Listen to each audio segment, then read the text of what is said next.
noite a todos e todas. Sejam bem-vindos à nossa semana do cursinho preparatório para o concurso público de Barra do Corda. E hoje teremos contribuindo conosco, mais uma vez, o nosso professor Cláudio Souza, com a área de conhecimentos pedagógicos. Seja bem-vindo, professor Cláudio, é com você. Obrigado, Ivânia.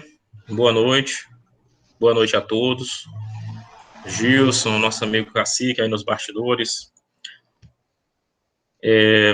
E concurseiros de forma geral, que nos aguardam para todos esses nossos encontros nas terças-feiras, que já virou assim uma regra, né? Nosso dia de Fundamentos da Educação é na terça-feira.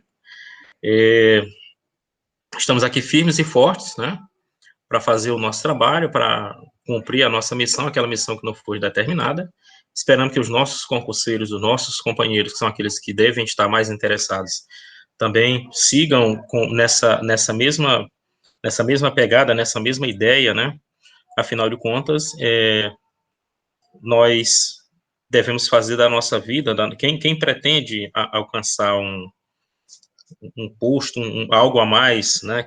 Quem pretende vencer uma competição tão acirrada como essa, tem que fazer da sua vida um eterno momento de estudos e reflexões. E é isso que nós vamos fazer, né? Vamos continuar o nosso trabalho, vamos continuar fazendo as nossas apresentações aqui, dando o máximo da gente, tentando contribuir de todas as formas para a aprendizagem de todos os nossos concurseiros, né? Bom, eu vou começar aqui falando um pouco sobre os nossos encontros anteriores e projetando já o próximo encontro. Para o próximo encontro, na próxima terça-feira, nós vamos fazer uma coisa um pouco diferente. Eu vou pegar a primeira hora para a gente discutir questões relacionadas a todos os temas que nós já abordamos até aqui, né? Ou seja, eu vou fazer uma seleção de algumas questões para a gente colocar e para a gente estar discutindo a respeito do que foi visto, do que foi comentado, do que foi apresentado, e tentando entender as questões a partir daqueles elementos que estão lá presentes e que nós tivemos a oportunidade de discutir de forma bem ampla, né? Então, a gente vai, a partir da próxima aula, a gente vai fazer dessa maneira, né? Fazer um primeiro momento com as questões, resolução de questões da banca, ou de outras bancas também, que porventura abordarem nossa temática, e posteriormente a gente fecha a última hora com a exposição de mais um assunto. O tema de hoje que nós vamos estar trazendo para vocês é sobre um dos teóricos mais presentes nos concursos nessa área da educação, né? Esse teórico está presente em praticamente todos os níveis e modalidades de provas que se façam dentro da área educacional, que é o nosso querido Jean Piaget, né? Jean Piaget, ele tem uma obra muito importante e muito utilizada, é básica, vamos dizer assim, teoricamente falando, para as concepções de educação infantil, de ensino fundamental que temos, né, que as nossas escolas, que os nossos sistemas de ensino aplicam. Muito do que é aplicado, muito do que é colocado é baseado nas teses, nas teorias de Jean Piaget. Então, nós vamos ter a oportunidade de estar discutindo as concepções desse importante pensador, desse importante teórico da educação, e que ele é muito presente nas provas, seja para coordenador, seja para professor de educação infantil, seja para qualquer que seja o cargo na área da educação, você vai ver que ele é muito presente, bastante presente, certo? Bom, vou começar fazendo algumas considerações iniciais sobre o nosso Piaget, né? A primeira coisa a se dizer sobre ele é que ele não é necessariamente um educador, ele não é necessariamente um professor. Ele é alguém da área da biologia, da psicologia e da filosofia, cuja produção teórica, cuja obra teórica respalda, né, embasa diversas concepções de educação, diversas concepções a respeito de vários processos que acontecem, né, dentro do âmbito da escola, dentro do âmbito educacional, e, portanto, ele mesmo não sendo um educador, sua teoria é extremamente importante, e cada um de nós, enquanto concurseiro e principalmente enquanto professor, deve conhecer para que possa estar atuando com propriedade, né, sabendo aquilo que se está fazendo, né. Então, é um teórico, volto a falar, muito importante, muito presente, e tem uma obra vasta, ampla, né. Geralmente as pessoas conhecem um ou dois pontos da teoria piagetiana, né, aí da questão do construtivismo, né, e conhece, como muita gente conhece, como a gente diz lá no interior, male male, né, ou então a questão dos estágios, né, dos estágios de Piaget, que nós teremos a oportunidade de discutir hoje com um certo detalhamento. Então, são mais ou menos por aí. Fica nessa superficialidade. As pessoas conhecem, ouvem falar esses poucos temas, essas questões que eu coloquei para vocês a respeito do Piaget, quando ele tem uma obra muito mais vasta, muito mais aprofundada. Não é fácil de se compreender. Nós estamos lidando aqui com concepções que permeiam três áreas fundamentais, né? Não é uma concepção pedagógica, né? Pura e simplesmente, ela é adaptada à pedagogia. A pedagogia faz uso dessa concepção. Ela é uma concepção, ao mesmo tempo que é pedagógica, porque a pedagogia faz uso dela, mas é uma concepção psicológica e filosófica também, né?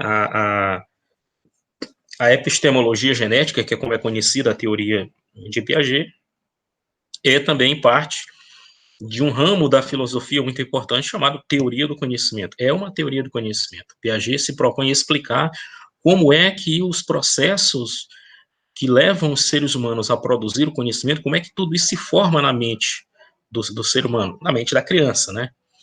Ora, o trabalho de Piaget é entender os processos que estão relacionados com a inteligência, com o desenvolvimento e com o conhecimento, a produção do conhecimento.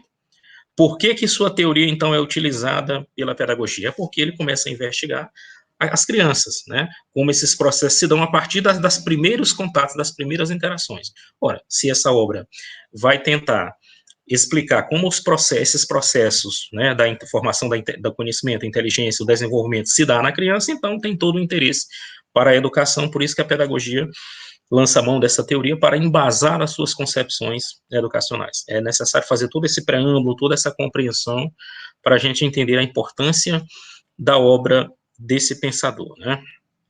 Que é o nosso tiozinho da psicologia.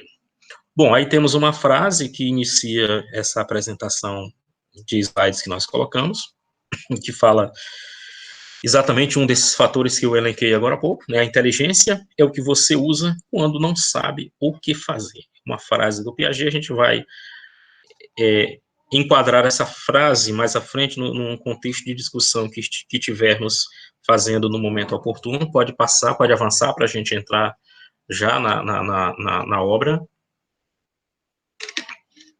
Bom, tá aí.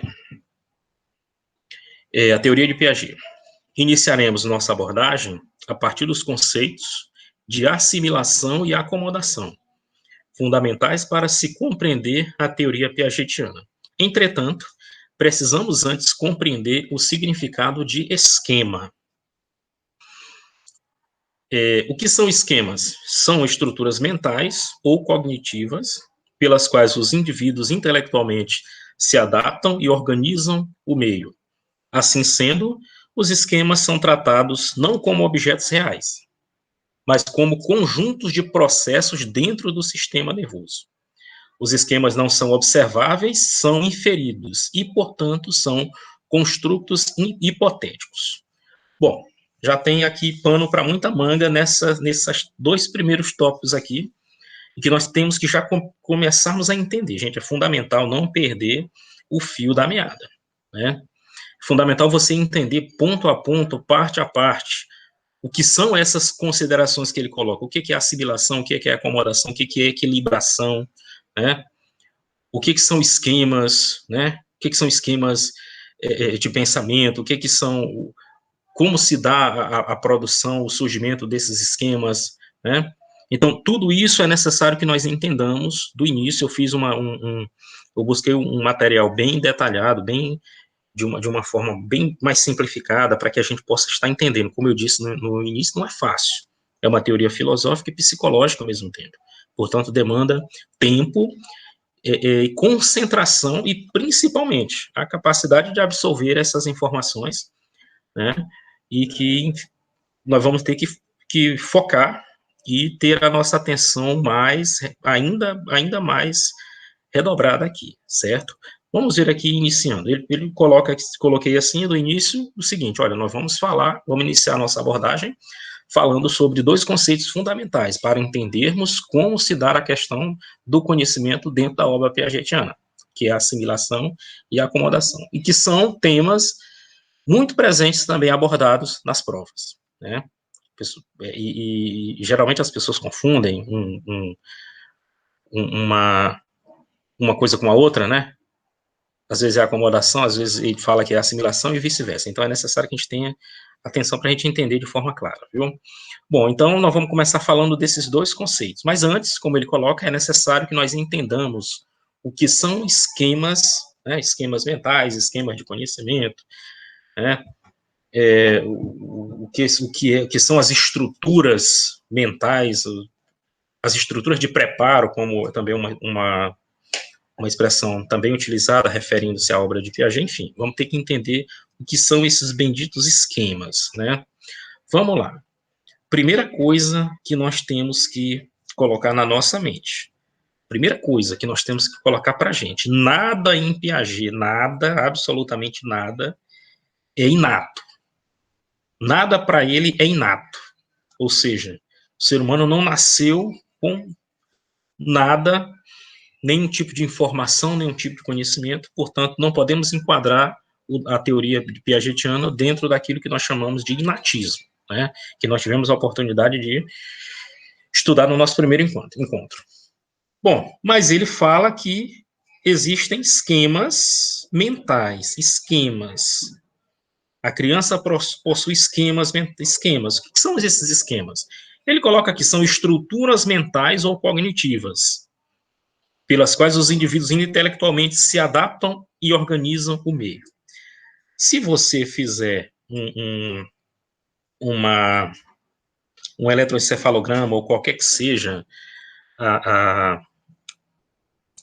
o exame para ver o cérebro, para enxergar o que acontece no cérebro, você não vai conseguir ver esses esquemas que Piaget se refere, essas estruturas mentais do conhecimento. Porque elas não são elementos físicos, não são estruturas físicas, né, que possam ser vistas, né?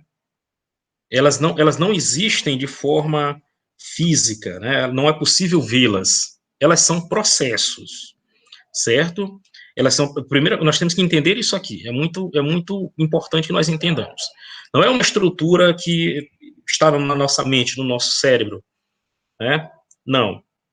E como ele coloca, eles não são observáveis, eles são inferidos, portanto, eles são construtos hipotéticos.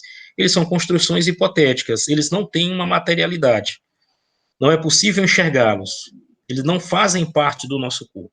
Eles são ações, eles são a atividade mental, é o processo de aquisição do conhecimento acontecendo. Entendeu? Entenda como que fossem movimentos em direção ao conhecimento, né? Essas estruturas são desenvolvidas e que nos permitem perceber as coisas, captar as informações do mundo, captar as informações que chegam até nós por várias vias, mas principalmente pela via dos sentidos, né? Então, essas estruturas mentais, que não são físicas, são hipotéticas, nós vamos entendê-la como uma ação se desenvolvendo, como um processo mental acontecendo, certo? Esses são os esquemas mentais. Nós não nascemos com nenhum esquema. O que acontece? A partir do momento que o bebê surge, que o bebê nasce, né? E ele tem esse aparato fundamental, essa máquina perfeita, essa estrutura perfeita, que é o sistema nervoso, que é a partir do que ele vai interagir, ele vai, vamos dizer assim, interagir de forma ativa com o ambiente, vai buscar essas informações. Então, a partir do momento que o bebê surge e que ele começa essas interações, segundo a teoria piagetiana, esses esquemas vão sendo construídos, porque são justamente necessários para que o bebê comece a entender o mundo que o cerca, comece a perceber de forma organizada, certo?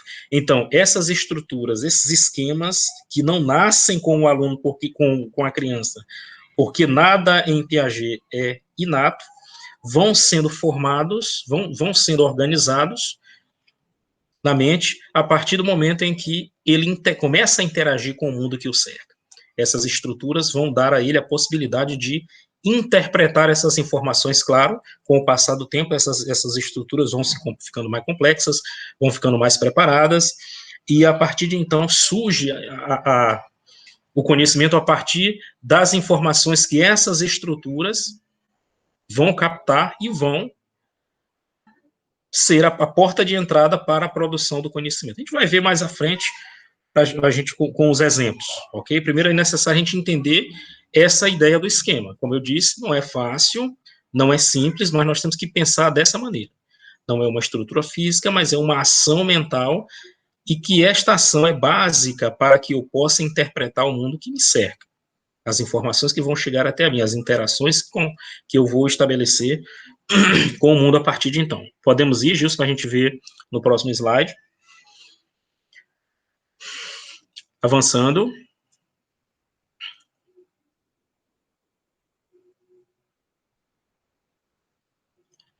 Bom, vamos lá. Aí tem um exemplo. Uma criança, quando nasce, apresenta poucos esquemas, sendo de natureza reflexa. À medida que se desenvolve, seus esquemas tornam-se generalizados, mais diferenciados e mais numerosos. Estes esquemas são utilizados para processar e identificar a entrada de estímulos, e graças a isto, o organismo está apto a diferenciar estímulos, como também está apto a generalizá-los. Vamos ver aqui. Ele coloca um exemplo aí. A criança, quando nasce, apresenta poucos esquemas, e ele faz questão de frisar entre parênteses, sendo de natureza reflexa e não inata, produzidos a partir desse contato interativo que os seres humanos estabelecem com o mundo assim que eles surgem, certo? À medida que o ser humano se desenvolve, à medida que a criança se desenvolve, eles vão se tornando mais generalizados, né? E mais numerosos. Ela nasce com poucos esquemas, que vão dar a ela a possibilidade de interagir com o mundo de determinada maneira, mas sem consciência, né? Sem protagonismo, sem nada ainda. É apenas um ser que começa a ser inserido num contexto de interações e que ela não é capaz de interpretar simbolicamente ainda, porque é um bebê, mas ela já sente. Já é possível perceber que algumas mudanças vão sendo processadas, né? É só você observar, com o passar do dia, o bebê vai mudar drasticamente o seu comportamento, né? Porque justamente esses esquemas, segundo Piaget, vão se complexando, vão ficando mais generalizados e ele vai tendo mais possibilidade de responder a estímulos de maneira diferenciada. Estes esquemas são utilizados para processar e identificar a entrada de estímulos, né? Bom, o que são o que esses esquemas vão fazer? Vamos lá. Para ouvir o som, né, ouvir a voz das pessoas que o cercam, reconhecer a voz da mãe, reconhecer a voz de uma pessoa que está sempre com ele ali, é utilizado um determinado tipo de esquema. Um esquema mental que me dá a possibilidade de captar o estímulo que é justamente a voz, que é o som. Portanto, os sons que são ouvidos pelo órgão do sentido, que é a audição, são captados por captados por esse esquema e vão ser enquadrados dentro de uma classificação. Nada disso é consciente. Tanto é que aqui o bebê ele reconhece a fala da mãe, ele reconhece os sons que vão se repetindo quando ele interage muito com esses sons pela repetição, é porque aquilo ali já faz parte do universo que ele vivencia, com o qual ele interage. Então, o esquema já dá a ele uma certeza, não é nada consciente. Ele não tem consciência disso, mas esse esquema já acomodou, já estamos aqui, já assimilou, já estamos aqui utilizando a questão da assimilação lá na frente, que a gente vai retomar, já assimilou que há um som que para ele é familiar, que se repete, e, portanto, ele já está acostumado com aquele estímulo específico, né? Outro estímulo é para o campo visual, né? Outro estímulo é para os cheiros, né? Outro estímulo é para o sabor. Outro estímulo é para os objetos, quando ele começar mais à frente a tatear as superfícies ásperas, lisas, enfim. Então, cada órgão do sentido vai produzir estímulos diferenciados, e esses estímulos serão enquadrados em esquemas diferenciados que vão sistematizar essas informações. Volto a dizer, nada disso é consciente para o bebê, porque é um bebê, não tem consciência disso, mas que vai dando a ele a possibilidade de interagir de forma mais ativa com o ambiente, né? Ele reage aos estímulos, ele reconhece vozes, ele reconhece sons. Então, tudo isso é o organismo, né? A parte do sistema nervoso agindo, dando a possibilidade do bebê entrar em contato com o mundo, compreendendo dentro da sua capacidade naquele momento. Estamos falando de um bebê com poucos dias, com pouco tempo de nascido, né? Um recém-nascido. Podemos ir. Pode passar, aí é só um desenho para a gente, da construção mental aí. Vamos lá. O funcionamento é mais ou menos o seguinte: uma criança apresenta um certo número de esquemas que grosseiramente poderíamos compará-los com fichas de um arquivo. Diante de um estímulo, essa criança tenta encaixar o estímulo em um esquema disponível. Vemos então que os esquemas são estruturas intelectuais que organizam os eventos, como eles são percebidos pelo organismo, e classificados em grupos, de acordo com características comuns. É maravilhosa essa explicação aqui, e como o Piaget concebe esse primeiro passo na produção do conhecimento, que acontece tudo de forma inconsciente para a criança, ela não é consciente de nada disso, mas essa explicação é muito clara. Né? Olha, vamos entender como se fosse fichas de um arquivo.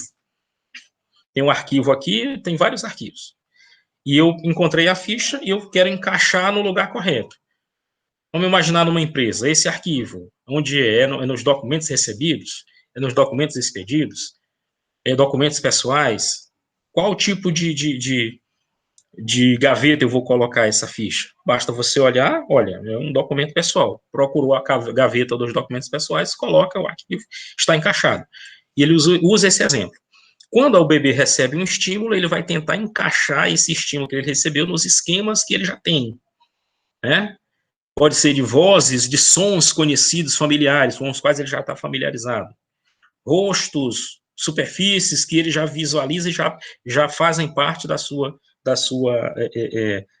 concepções, daquilo com que ele já está mais acostumado a lidar diariamente. Então, ele vai tentando encaixar essas informações que surgem dentro desses arquivos, entre aspas, que estão disponíveis na sua cabeça. Essa metáfora é muito poderosa e muito importante para a gente entender o que é um esquema e qual a função do esquema. O esquema tem justamente essa função: enquadrar informações novas, dar a possibilidade de organizar esse conhecimento, né, para que o mundo possa fazer sentido. Ele está tentando, de todas as maneiras, entender o que o cerca e que aquilo faça sentido para ele, mesmo de forma ainda um tanto quanto inconsciente. Não é demais a gente frisar isso, certo? E eles são estruturas intelectuais que organizam os eventos, né, classificando em grupos de acordo com as características comuns, por afinidades. Né? Vamos lá, Gilson.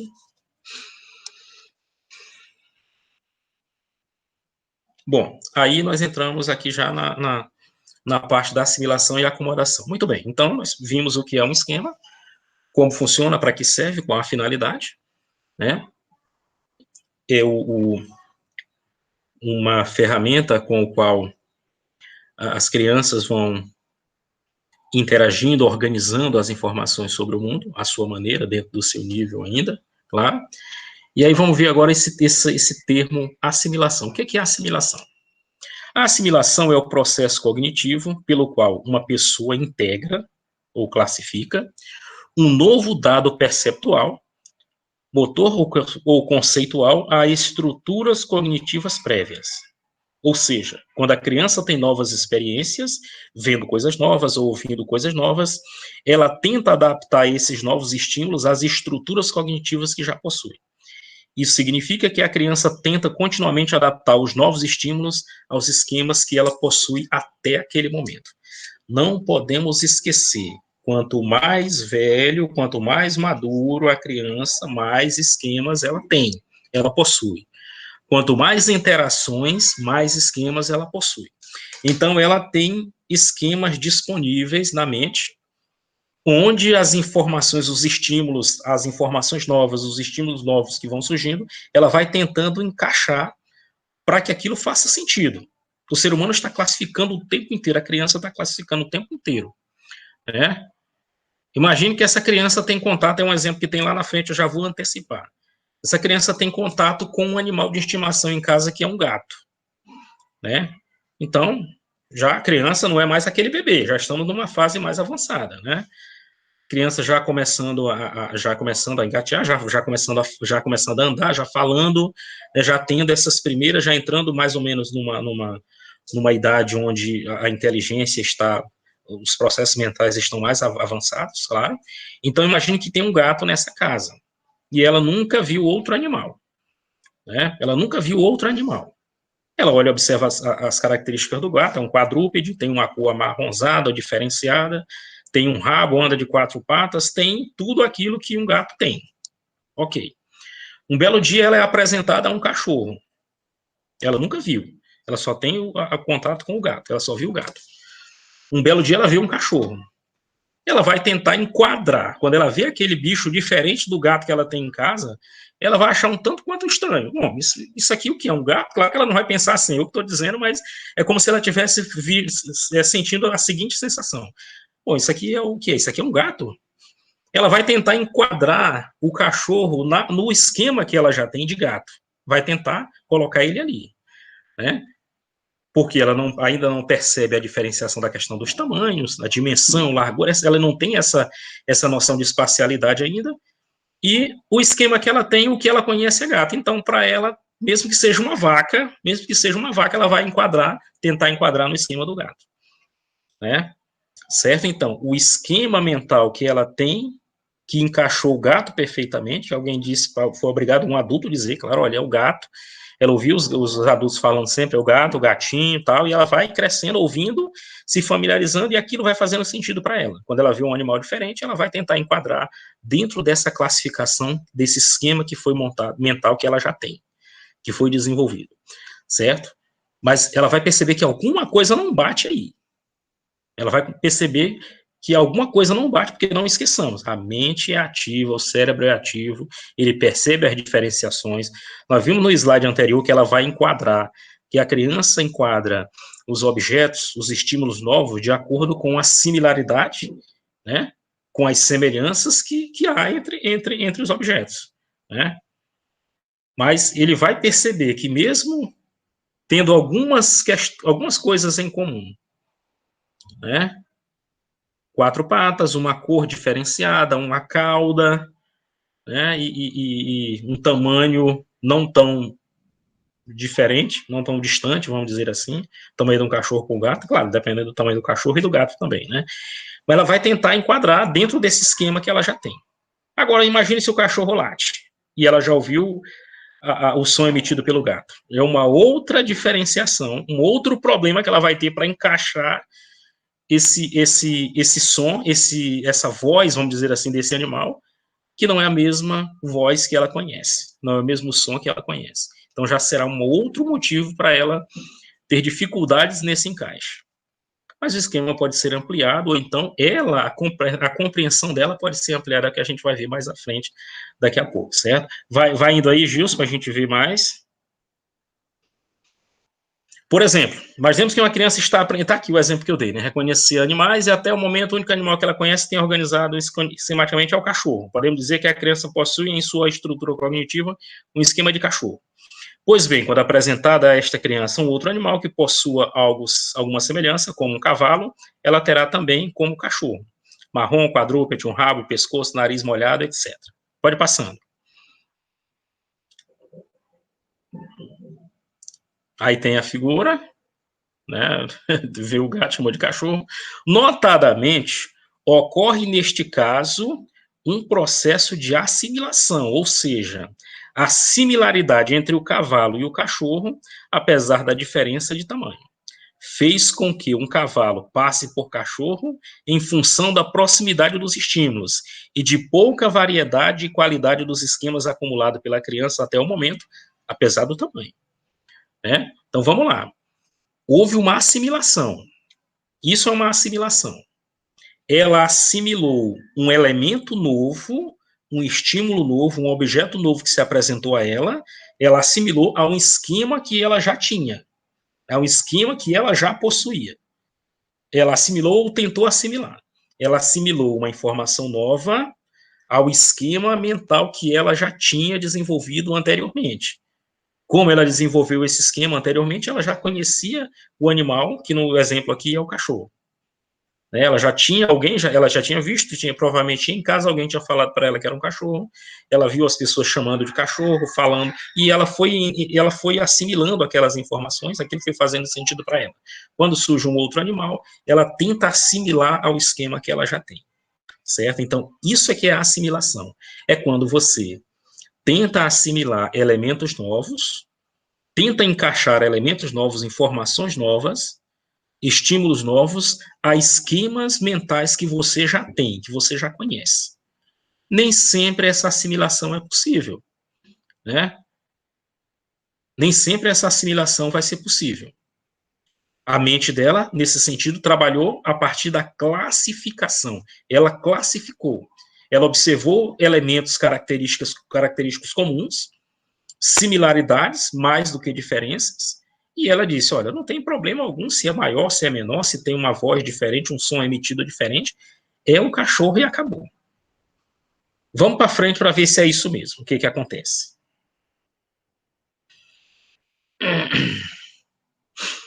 Tá aqui, tem mais explicações, né?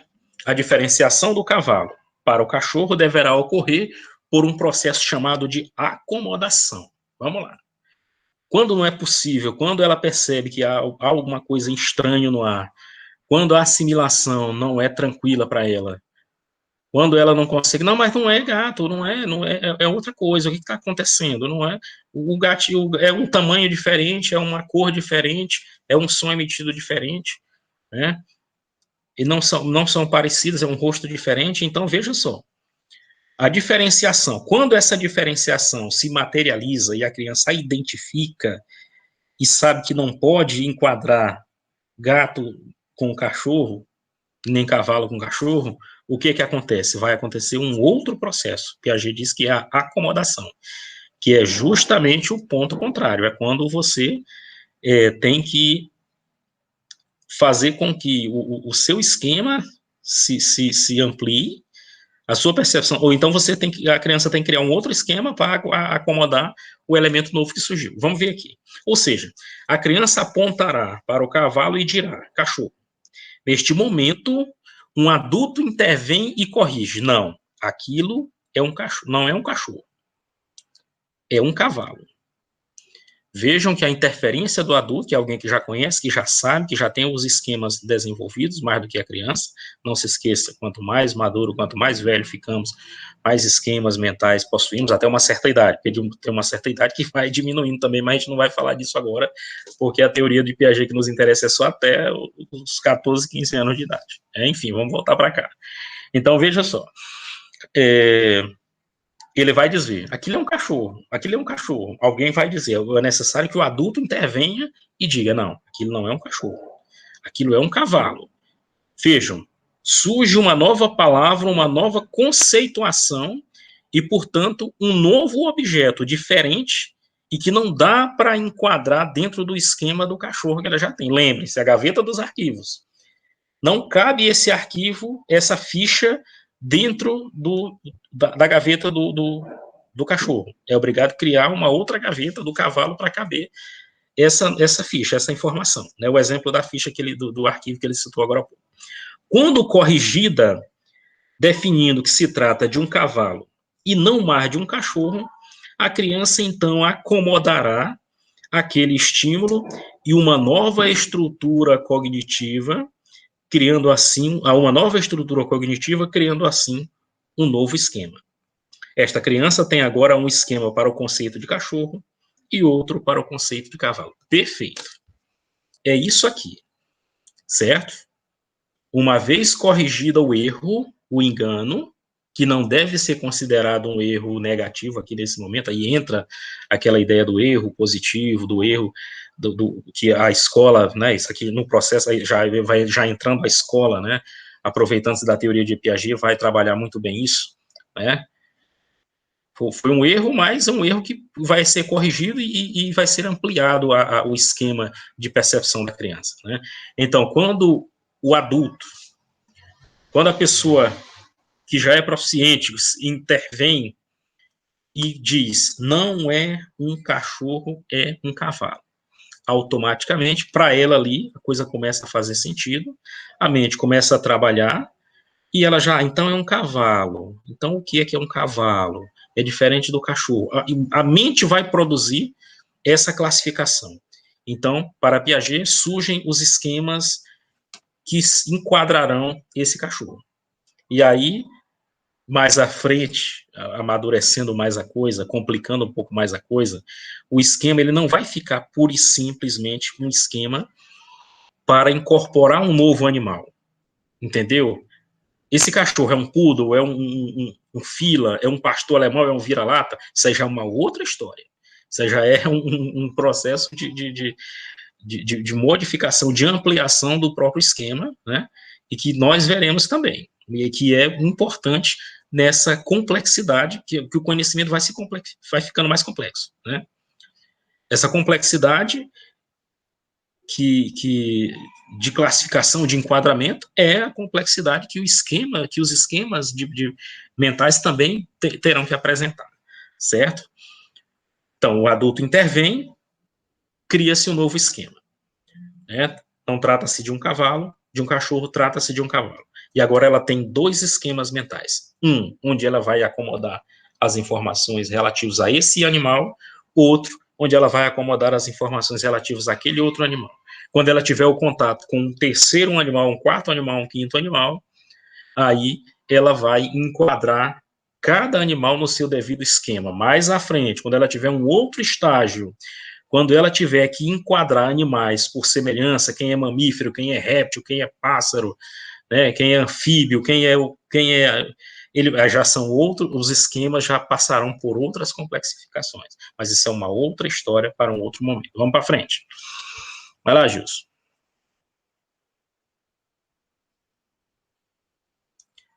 Tá aí esses desenhozinhos que eu gosto de colocar de vez em quando, só mesmo para a gente descansar a vista de tantas letras, né?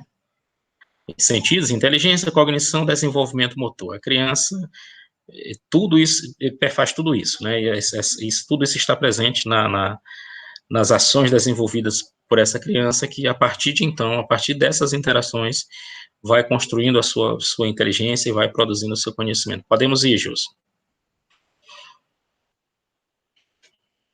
Vamos lá, ainda dentro da acomodação. Assim, a acomodação acontece quando a criança não consegue assimilar um novo estímulo, ou seja, não existe uma estrutura cognitiva que assimile a nova informação, em função das particularidades desse novo estímulo.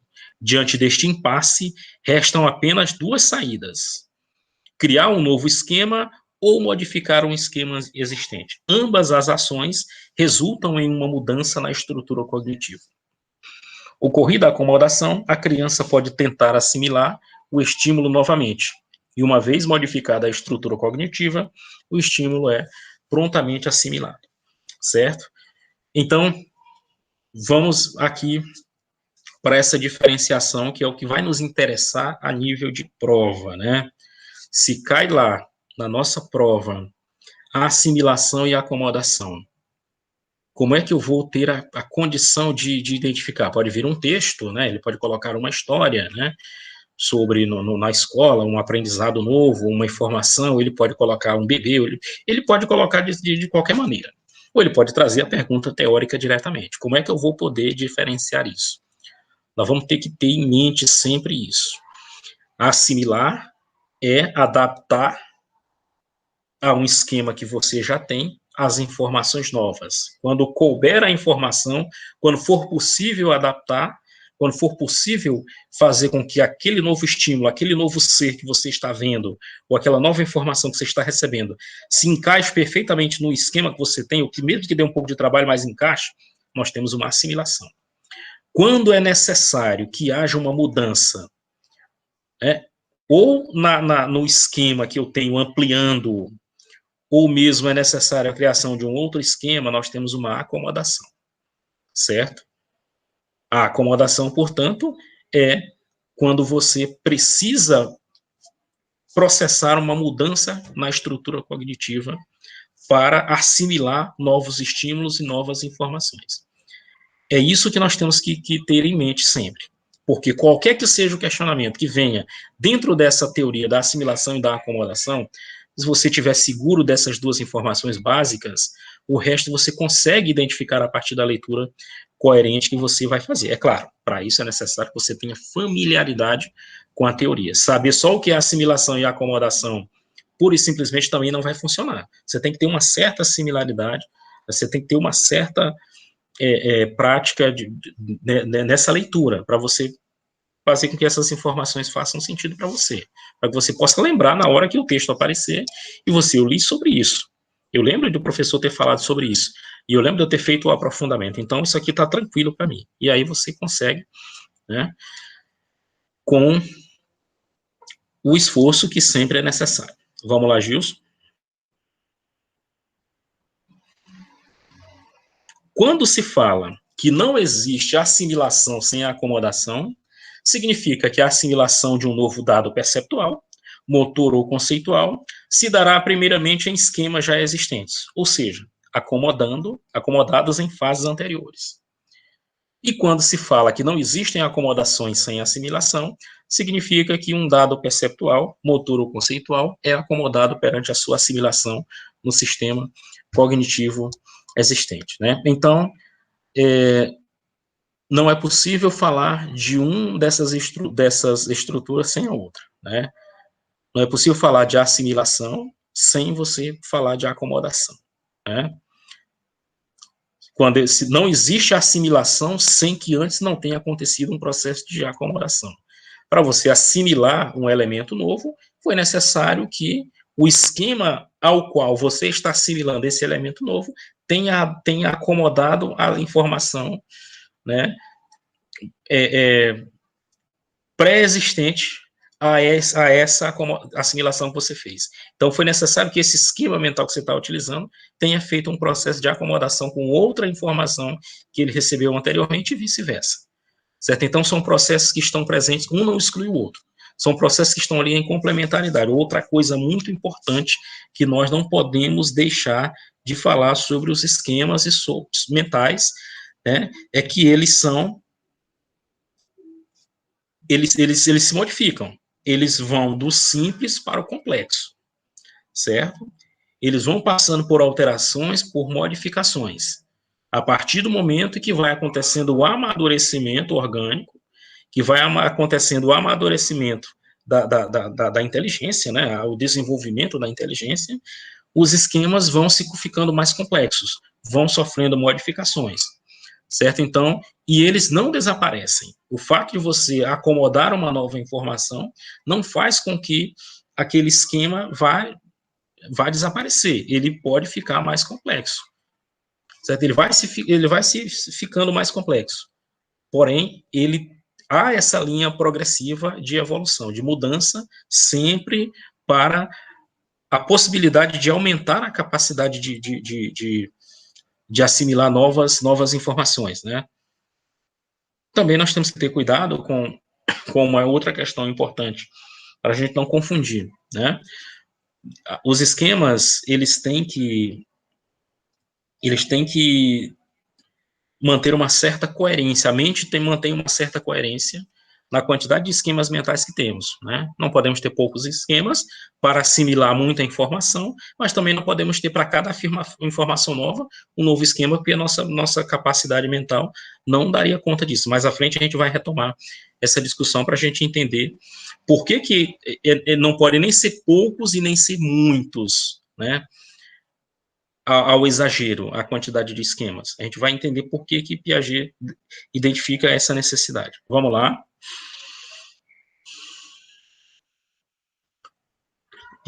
Tá pequena essa imagem, deixa eu ver se dá pra gente.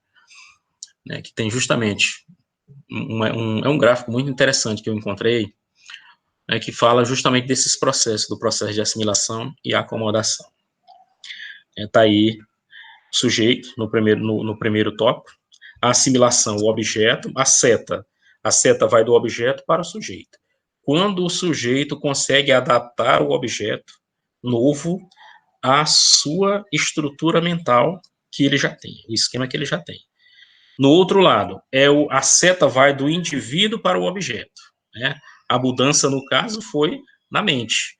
A ampliação do esquema mental para acomodar o novo objeto ou a divisão, o surgimento de um outro esquema para acomodar o novo objeto. Portanto, vai do sujeito para o objeto, né? E aí tem aí a definição do que é assimilação e o que é acomodação, e vem o processo de adaptação e equilibração, que é o que a gente vai falar mais à frente, a partir do próximo slide, eu acho que sim. Coloca aí, Gilson, para a gente ver. O que é a equilibração? Bom, esqueci até de colocar aí um título aí, uma falha nossa. Equilibração, teoria da equilibração. O que é equilibração? Vamos entender que também é uma teoria muito interessante. Está relacionada às duas características anteriores que nós vimos, né? E que é uma ferramenta, vamos dizer assim, importante para o ser humano, para os seres humanos na questão da produção do conhecimento, né? Teoria da equilibração. Segundo Piaget, a teoria da equilibração, de uma maneira geral, trata de um ponto de equilíbrio entre a assimilação e a acomodação. E assim é considerada como um mecanismo autorregulador, necessária para assegurar à criança uma interação eficiente dela com o meio ambiente. A importância da teoria da equilibração é notada principalmente frente a dois postulados organizados por Piaget. Vamos lá, teoria da equilibração, né? Vamos lá. Entre esses dois pontos da assimilação e da acomodação. É um mecanismo autorregulador de quem? Do sujeito. Do próprio indivíduo que tenta desesperadamente, vamos colocar assim, compreender, entender o mundo que o circunda, a partir da tentativa de leitura, de captação dos estímulos que são enviados para ele. Ele tenta, de todas as formas, incorporar essas novas informações ao conhecimento que ele já tem. O primeiro passo é esse sempre. Sempre, para Piaget, sempre a tentativa primeira é a assimilação. Só partiremos para a acomodação se caso a assimilação não for possível. E isso tem que ficar na nossa mente de forma bem firme também, certo? Então, primeira tentativa sempre vai ser a assimilação. Caso não consigamos, aí vamos ver a mudança. Então, o sujeito tenta sempre incorporar os elementos a si mesmo. Caso ele não consiga, ele vai modificar a sua estrutura para incorporar o objeto. Mas o sujeito, ele é egoísta, ele quer que ele não se modifique. Vamos lá. Então, essa equilibração é justamente o mecanismo autorregulador. É o organismo, é o indivíduo regulando, tentando manter o equilíbrio entre as informações, entre os estímulos novos, os novos conhecimentos, as novas informações que são produzidas, ele tentando entender, manter-se em equilíbrio, né? Aí Piaget vai buscar essa ideia da equilibração também na questão da biologia, né? Os corpos, os seres tentam sempre manter-se em equilíbrio, a temperatura, manter sempre a temperatura estável, em equilíbrio, em todos os aspectos. A equilibração está presente na vida dos seres, né, quando você estuda os seres a partir do elemento biológico. Há a necessidade de se manter equilibrado. Piaget traz isso para, essa necessidade para o aspecto psicológico, e diz que é a mesma coisa. A mente também quer manter o equilíbrio, ela não quer sobrar, né, e ela quer exatamente, isso é uma ferramenta para que ela possa compreender de fato o que está acontecendo, o que está sendo processado, né? Vamos ver quais são os dois postulados que ele coloca aí na frente. A importância é notada a partir dos dois postulados. O primeiro postulado: todo esquema de assimilação tende a alimentar-se, isto é, incorporar elementos que lhe são exteriores e compatíveis com sua natureza.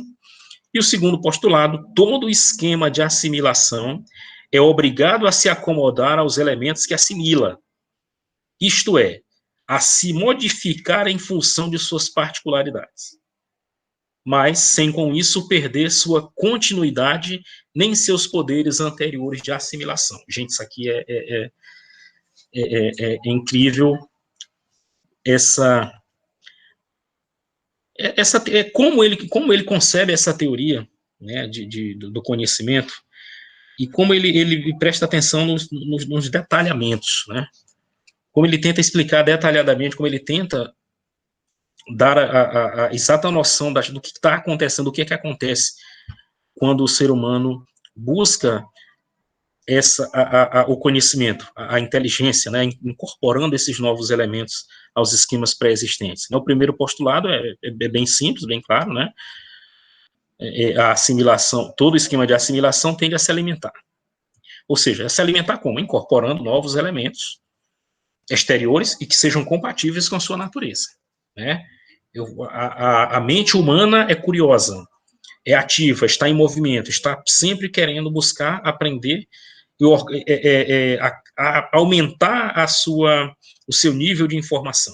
Então, um esquema, a tendência dele é se alimentar, ou seja, novos estímulos serão enquadrados, serão incorporados àquele esquema pré-existente, certo? Desde que esses estímulos, que esses objetos tenham a mesma natureza que o esquema permite. Então, alimentar-se, aumentando sempre essa gama de informações relacionadas ao mesmo esquema de percepção, esquema de pensamento. E o outro postulado vai nos dizer que todo esquema de assimilação é obrigado a acomodar os elementos que assimila. Uma vez acomodados novos elementos, assimilados novos elementos, eu vou ter que acomodá-los, né? Eu vou ter que fazer com que eles façam sentido. Eu vou ter que enquadrá-los dentro de uma dinâmica já pré-existente, não inata, mas que já foi construída anteriormente, né? E não perde a continuidade, né? Aquilo que foi assimilado anteriormente continua fazendo sentido, o que houve foi uma ampliação desse sentido, né? Por exemplo, eu posso dizer, anteriormente, eu aprendi que enquadrei o gato num esquema de animais. Depois, esses esquemas foram se aperfeiçoando, foram ficando mais refinados, e agora eu tenho que enquadrar o gato numa outra classificação, que é o mamífero. Então, vejam só, o esquema anterior do animal, o gato como animal, não se modificou, continuou valendo. Continua valendo, é como ele disse aqui, ele não perde o seu poder, ele continua valendo. O gato continua sendo um animal que é o primeiro enquadramento que eu fiz. Eu enquadrei ele nesse primeiro esquema de animais. Porém, depois eu tive que fazer uma subclassificação, uma subdivisão. É um mamífero. Ou seja, um novo esquema, uma nova classificação, um novo enquadramento, mais refinado. Porém, o enquadramento anterior, o esquema anterior continua valendo, porque o gato continua sendo um animal. Só que os esquemas vão se aperfeiçoando, vão se refinando, até me dar exatamente o que é esse gato, né? Então, o ser humano, o ser humano, o gênero humano, o ser humano, aí você pode entrar em outras características, masculino, feminino, né? Você pode falar de cor, você pode falar de idade, você pode falar de nacionalidade, ou seja, os esquemas vão se refinando, vão se aperfeiçoando e vão nos dando a possibilidade de conhecer mais a fundo as coisas com as quais nós lidamos, né? A partir desse aperfeiçoamento dos esquemas. Porque quando fala assim, o homem, A primeira classificação, né? Vamos lá, a primeira classificação. O João é um homem, certo? Mas só isso. Essa classificação é um homem, né? Mas qual a idade dele, qual a cor dele, qual a nacionalidade dele, qual a profissão dele, qual o sobrenome dele, qual o endereço dele, ou seja, nesse primeiro esquema de homem, não tem essas informações posteriores, que serão enquadradas ou em novos esquemas, ou esse esquema vai se refinar e vai se complexificar, não sei nem se tem essa palavra, complexificação, se não tem, está inventada, né? E vai fazer com que essas informações sejam mais precisas. Quanto mais refinados são os esquemas, mais informações corretas e precisas e ampliadas nós teremos, certo? Gilson? Gente, já são 8 horas. Não sei se fala demais e aí o tempo passa e ninguém nem vê. Gilson, meu filho, vai só botar nesse título aí, se você conseguir. Vamos lá. Agora, aquilo que eu falei da necessidade de uma quantidade de esquemas aí razoável. A equilibração é necessária porque se uma pessoa só assimilasse estímulos, acabaria com alguns poucos esquemas cognitivos, muito amplos, e por isso incapaz de identificar a diferença nas coisas.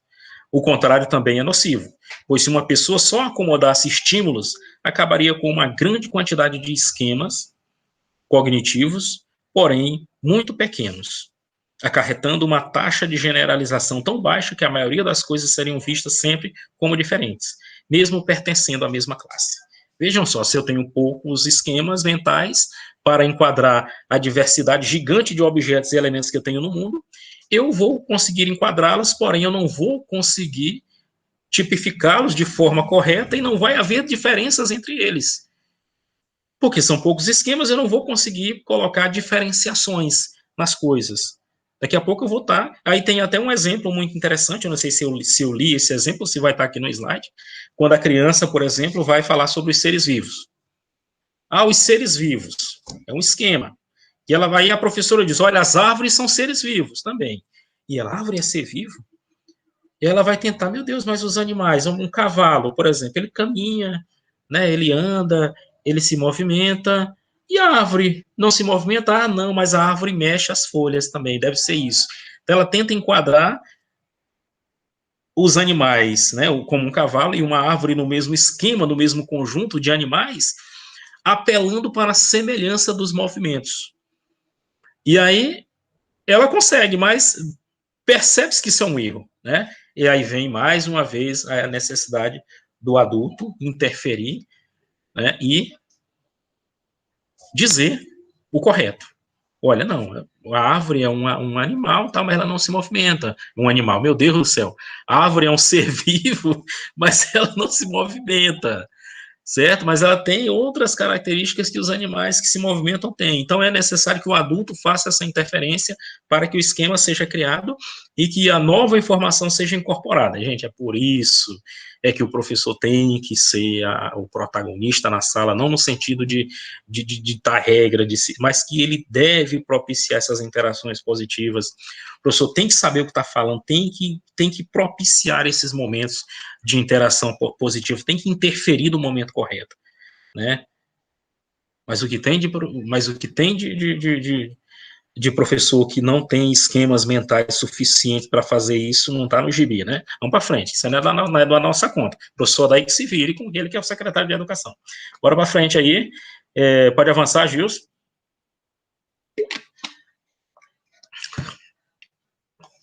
Professor daí, velho, aí tem história. Professor Ivânia nem se fala.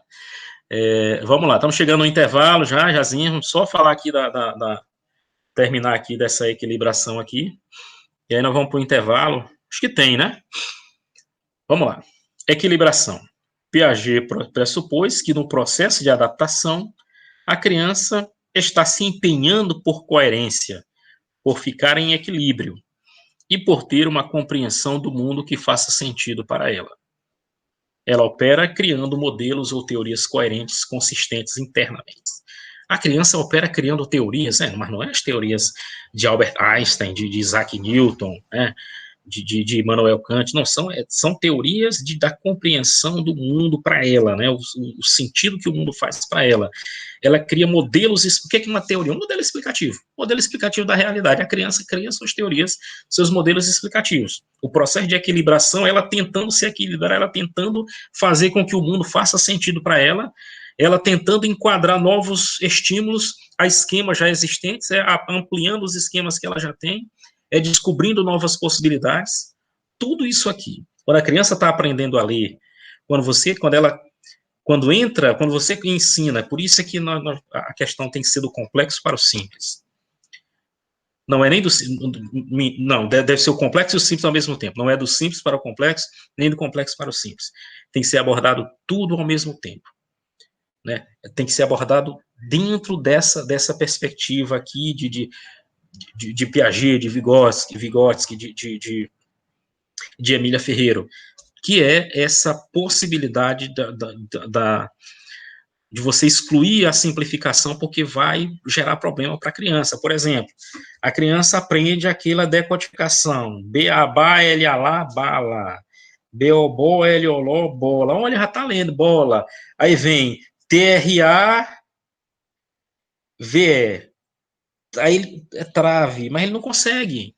Ele não consegue, por quê? Porque ele foi acostumado na simplificação. Ah, mas é progressivamente, gradativamente, dá um trabalho do caramba, vai demorar demais. Daqui que isso aqui faça sentido para ele, né? Porque isso aqui eu sempre conto a história para mim fez sentido. Eu descobri isso aqui sozinho, o som do TRA, né, eu descobri sozinho. Eu ainda me lembro do dia que eu consegui ler uma palavra com era a palavra cruz. Eu ainda me lembro quando eu consegui ler essa palavra. Por quê? Eu tentava de todas as maneiras. Quando eu chegava no carro, na casa, eu lia bacana. Quando tinha um acidente de percurso, uma letra, uma consoante intrometida onde ela não deve, o que é que acontecia? Eu não consegui, mas aí eu consegui. Eu me lembro, né? Aos 5 anos de idade, aos 6 anos de idade, quando eu consegui ler a palavra cruz pela primeira vez, e aquilo foi como se fosse uma... Aí pronto, fez sentido para mim. Né? Certo? Tem gente que não consegue ler até hoje, mas não vem ao caso também, né? Fui escrever aqui no chat, eu estava tão concentrado aqui que não vi. Certo? Tem pergunta aí? Gilsim, vai aí, meu filho, para ver aí se tem mais alguma coisa desse tema da equilibração. Beleza, vamos lá. É o último slide para a gente ir para o intervalo. Para as perguntas. Como se dá o conhecimento? Vejam só que coisa, né? Vejam só. Como se dá o conhecimento? O sujeito interage com o meio. O sujeito, né? Nós, quando crianças, agora, interagimos com o meio. Surgem as novas situações. Uma nova situação, um novo estímulo, uma nova informação, um novo animal que eu não conhecia, como no exemplo que foi citado, uma nova situação, qualquer coisa que seja, uma informação nova. Assimilação, acomodação, são os dois processos, nós já sabemos o que são. Eu tenho as estruturas mentais, se eu conseguir assimilar o novo àquilo que eu já tenho, assimilei, beleza, ampliei o meu esquema mental com mais uma informação ali, mas não modifiquei nada.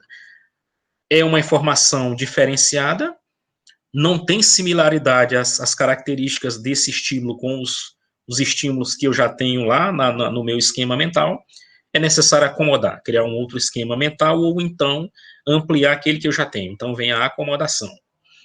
O conflito de informações, o ser humano querendo conhecer, querendo fazer com que essas informações façam sentido, gera o desequilíbrio, aí vem o processo de equilibração, certo? Que vai se dar com a adaptação. Quando eu me equilibrei, quando eu fiz que aqueles estímulos fizessem sentido para mim, quando eu estou entendendo a coisa como funciona, eu tenho aí a adaptação, essa palavra maravilhosa aí, né, que é a chamada equilibração, né?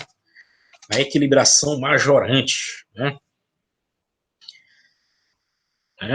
Que é essa possibilidade que você tem, que nós temos, né, de fazer com que as informações, né, sejam enquadradas de uma maneira que seja, vamos dizer assim, definitiva, que faça sentido para mim, que aquilo vá se transformar, de fato, num conhecimento, né? No aperfeiçoamento, na mudança de um esquema que vai me dar a possibilidade de transformar aquilo numa informação que vai virar um conhecimento, né? Então, essa expressão é equilibração majorante, né? Quando o indivíduo constrói as estruturas mentais que possibilitam subir de nível cognitivo. Essas estruturas mentais foram construídas nesses processos que nós citamos agora há pouco, né? O indivíduo mudou o nível, avançou o nível, porque ele incorporou essas informações, aquilo foi um conhecimento, gerou conhecimento, gerou uma informação que deu a ele a possibilidade de avançar de nível, né? Agora ele tem um outro entendimento, ele é capaz de ler a palavra cruz, ele é capaz de ler a palavra prato, o que antes ele não fazia, então o nível evoluiu. Equilibração majorante, né? Ou seja, acomodei, assimilei e ainda melhorei, ainda aperfeiçoei o meu conhecimento, né? E, portanto, eu sou, a pessoa pode dizer, eu sou o cara, né? Eu consegui evoluir de nível, né? Estou em um outro patamar, como diria Bruno Henrique. Agora, gente, chegamos numa parte importante, talvez a mais conhecida, a mais discutida, a mais presente nas provas também, que são os estágios do desenvolvimento. Isso aqui é mamão com açúcar para vocês. Não é tão difícil, quer dizer, ai meu Deus, tem as complexidades aí, mas que de forma geral dá para a gente entender bem, né? A teoria dos estágios do nosso querido Piaget, né? Primeiro passo é memorizar isso aí, memorizar mesmo quais são os 4 estágios, de que faixa etária até que faixa etária, né? De quando a quando, isso aí é o primeiro ponto, o ponto principal, certo? Depois entender que tipo de ação o ser humano é capaz de desenvolver dentro desses estágios especificamente. O que se espera que uma criança de 0 a 2 anos desenvolva, né, desempenhe? Isso é importante até para que a gente possa ficar alerta em possíveis problemas que essas crianças possam ter a nível psíquico, a nível mental, né?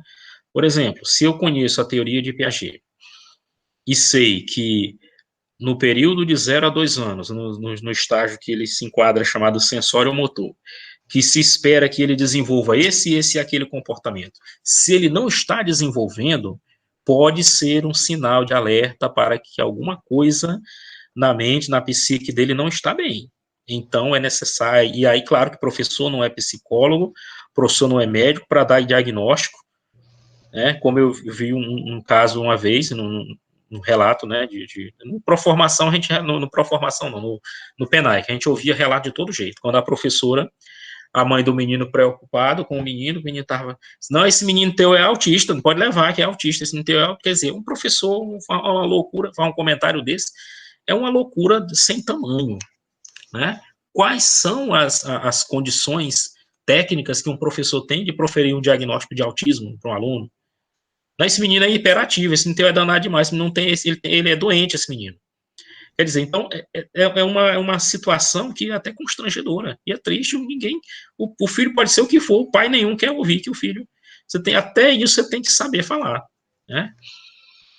Eu me lembro, nessa frase, eu me lembrei aqui, professor Ivânia, de uma professora nossa antiga, não foi professora sua, não sei, mas foi professora minha de Odaí, já falamos sobre ela, claro que não vamos falar o nome, porque nós temos aquele hábito de contar o milagre, mas sem contar o santo. Uma professora clássica de Barra do Corda, daquelas mesmo, que um dia a mãe da aluna foi na escola saber como é que a filha estava. A mãe chegou na porta da sala, né? E aí eu queria saber, fulana, quase dizia o nome da professora, ainda bem que eu não disse. Eu queria saber, fulana, como é que tá a minha filha? Quem é a sua filha? Ah, aquela que tá sentada ali. Aquela, rapaz, ele vai chegar, é buchuda, qualquer dia se desse na tua casa, você não assiste ela matar aula, é só atrás de macho aí direto. Quer dizer, como é que pode uma fala, né? Mas era outros tempos, né? Eram outros tempos, é o tempo que o professor daí estudava, faz tempo isso aí, não é do nosso tempo, não é da nossa era, não é das nossas eras, né? E faz muito tempo isso aí. Hoje a educação mudou, a concepção mudou, nós temos que ter cuidado nessa fala, né? Mas que é necessário observar o que cada criança desenvolve em cada momento desse aí é importante, né? O professor saber um pouco dessa teoria psicológica aí, dessa teoria do desenvolvimento de Piaget, justamente porque ele vai saber quais as expectativas que ele tem em relação ao comportamento das crianças na faixa etária em que elas se encontram, certo? É um ponto importante. Bom, então tá aí os 4 estágios do Piaget, né? Piaget, quando postula sua teoria sobre o desenvolvimento da criança, descreve-a basicamente em 4 estágios que ele próprio chama de fases de transição. Essas 4 fases, ou estágios, ou estados, vai aparecer de qualquer forma que você tem que gravar, que é uma classificação. Essas 4 são o sensório motor, pré-operatório, operatório concreto e operatório formal ou operatório abstrato, né? Então, pode ser também sensório motor, pré-operatório, operações concretas e operações abstratas. Existem várias nomenclaturas assim, mas que são parecidas. Você tem que saber que são 4 e que tem essa especificidade aí de faixa etária, de distância de uma idade para outra. Por exemplo, sensório motor vai do 0 aos 2 anos, pré-operatório dos 2 aos 7 anos, operatório concreto dos 7 a 11 anos e o operatório formal, né, dos 12 aos 14 em diante, né, em diante. Está um pouco imprecisa essa classificação, depois eu vou corrigir ela para vocês, viu? Está assim um pouco confusa. Vamos para frente, Gilson. Está aí os estágios do desenvolvimento, de forma mais colorida aí, né? Pode passar, Gilson, que é a mesma informação anterior. Bom, vamos ver agora os estágios um por um, né? O que se espera da criança a nível de comportamento em cada um desses momentos, em cada um desses estágios, né? Sensório motor. Nesse estágio, a partir de reflexos neurológicos básicos, o bebê começa a construir esquemas de ação para assimilar mentalmente o meio. Vejam só, aquela velha ideia de que os esquemas mentais são reflexos e não inatos. A partir desses reflexos neurológicos básicos, ele começa a construir esses esquemas de ação para assimilar mentalmente o meio. Também é marcado pela construção prática das noções de objeto, espaço, causalidade e tempo. As noções de espaço e tempo são construídas pela ação, configurando assim uma inteligência essencialmente prática. Os esquemas vão pouco a pouco diferenciando-se e integrando-se. O sujeito vai se separando dos objetos, podendo interagir com ele de forma mais complexa. O contato com o meio é direto e imediato, sem representação ou pensamento. Vamos lá, de 0 a 2 anos, né? De 0 a 2 anos, nós estamos falando, portanto, desse momento aí importante, onde a criança tem de 0 a 2 anos, e essas são as características, esses são os comportamentos que se espera que eles desenvolvam, né? Vamos ver esse primeiro slide aqui, que ele fala desse primeiro tópico, que ele fala dos reflexos neurológicos básicos, né? E que a partir do qual ele vai começando a construir esses esquemas. Não há nada de inato na criança, e Piaget utiliza nem tanto Piaget, mas estudiosos que ampliaram sua teoria, ou mesmo a contrariaram, um exemplo que é muito, muito falado, muito comentado, que é um dos reflexos neurológicos básicos que o ser humano desenvolve e que é essencial para a preservação da espécie, né? Que é o seguinte: o bebê, quando ele nasce, que leva ele para a mãe, que ela coloca ele ele já sabe fazer o movimento correto para mamar, ele já sabe fazer o movimento de sucção. Como é que ele aprendeu? Quem é que disse para ele, olha, tu tem que fazer assim, que senão o leite não vem, né? Como é que ele aprendeu isso? Então, isso muita gente discutia isso. Olha, os racionalistas diziam, isso é uma manifestação das ideias inatas. Eu não falei, o ser humano já nasce sabendo alguma coisa. Então, esse movimento de sucção é porque o ser humano traz algumas ideias. Aí, o que Piaget vai dizer, isso faz parte do instinto de preservação da espécie, né? É um movimento básico que vai fazer com que ele obtenha aquilo que é principal, essencial para que ele sobreviva, que é a alimentação. Então, é um reflexo neurológico básico que ele já traz, né, no seu DNA, na sua informação genética, certo? Então, não tem nada, então é uma discussão importante que se trava aqui, entre as teorias da aprendizagem, né, a priorismo, racionalismo e a questão da epistemologia genética, que é a de Piaget, né? Bom, a construção prática de noções de objeto, espaço e causalidade também vai desenvolvendo isso com o passar do tempo, claro. É importante a gente dizer que, segundo o Piaget também, a criança, quando surge, quando ele nasce, nos primeiros dias, ela não há uma diferença, ela não estabelece uma diferenciação, ela e o mundo são um só, é como se fosse um só. Ela não se percebe separado do mundo, é como se o mundo fosse um grande ser, né? E os objetos, o berço que ela está, o pai, a mãe dela, as pessoas que interagem com ela, o teto da casa, a casa, tudo pertencesse, fossem parte desse ser. E ela própria se sentindo como integrante a esse ser. Ou seja, não há uma diferenciação espacial, não há uma diferenciação de personificação. Mas com o passar do tempo, com o amadurecimento dos esquemas, né? Como é que esses esquemas vão se complexificando, como é que eles vão ficando mais refinados? A partir das interações. Alguém chega, fala com ela, né? Ela vai reconhecendo vozes, reconhecendo olhares, reconhecendo rostos, ela vai começando a se movimentar também, e aquilo tudo vai fazendo com que os esquemas vão se aperfeiçoando. E a partir do momento que ele se aperfeiçoa, ela tem condições de interagir com o mundo e ir percebendo as coisas, né? Essas informações de forma direta, como ele coloca aqui. O contato é direto, é imediato. Não há pensamento ou representação, ele não pensa nas coisas. Ele interage com aquilo que está no seu campo visual, né? Aquilo que está no seu campo visual. Ele está brincando com uma coisa na mão, aqui de repente você tirou e escondeu, ele não sabe procurar ainda. Para ele só existe o que está ali na frente. Nos primeiros meses, claro. Depois, menino, hoje em dia é bicho curioso, você tira, ele fica procurando e chorando.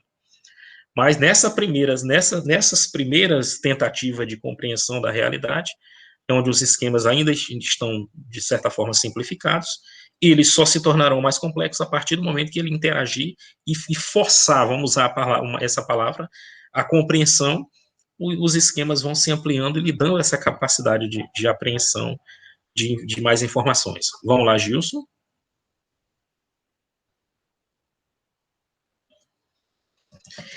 Aí temos aí desenho das crianças brincando com os jogos aí, né? Deixa eu só responder aqui, gente. Perguntaram o que é que eu quero jantar aqui. Só colocar aqui. Beleza. Vamos para o segundo estágio, que é o pré-operatório,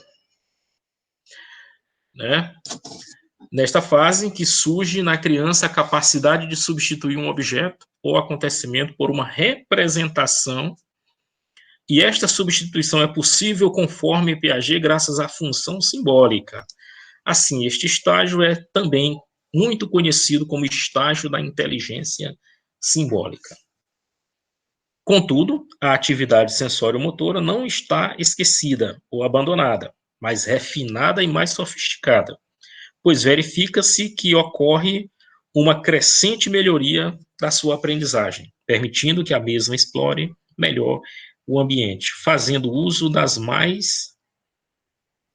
de mais e mais sofisticados movimentos e percepções intuitivas.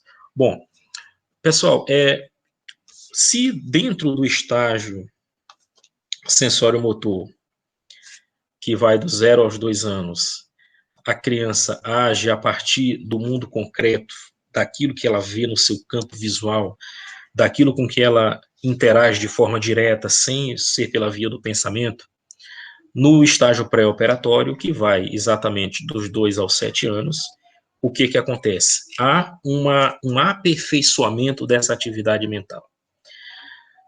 Chega um momento, gente, em que os esquemas mentais vão aumentando e vão se ficando mais complexos e mais refinados numa velocidade assim assombrosa. E a criança começa a dar conta do mundo, começa a perceber, logo começa a falar, a partir do momento que ela começa a se comunicar pela via verbal, ela tem mais possibilidade de interações mais complexas e, consequentemente, de ampliar a capacidade dos esquemas mentais. Ela incorpora novos elementos, ela começa, portanto, a entrar no chamado universo simbólico, simbolizar, fazer as representações. Ela não age apenas, portanto, com o material, com a realidade concreta que se coloca ali na sua frente. Ela é capaz de simbolizar, de representar. O que é a fala? É um elemento simbólico fundamental dos primeiros com o qual a criança interage. Esse simbolismo vai fazendo parte da vida da criança justamente pela imediação do adulto. É o adulto que insere a criança no mundo simbólico. Mesmo sem perceber, mesmo de forma involuntária, pelo simples fato de agir, de interagir, de conversar com a criança, ela vai sendo introduzida no mundo simbólico, no mundo dos símbolos, com os quais ela vai lidar para o resto da sua vida. Por exemplo, quando a criança está já bem ativa, já se movimentando, e que ela consegue ver os objetos e quer pegar os objetos. Eu sempre dou esse exemplo, esse é um exemplo manjado que eu sempre utilizo ele. Aí você está com uma criança no braço aqui, e de repente a criança vê um objeto colorido que está mais ou menos um metro, 2 metros distante dele.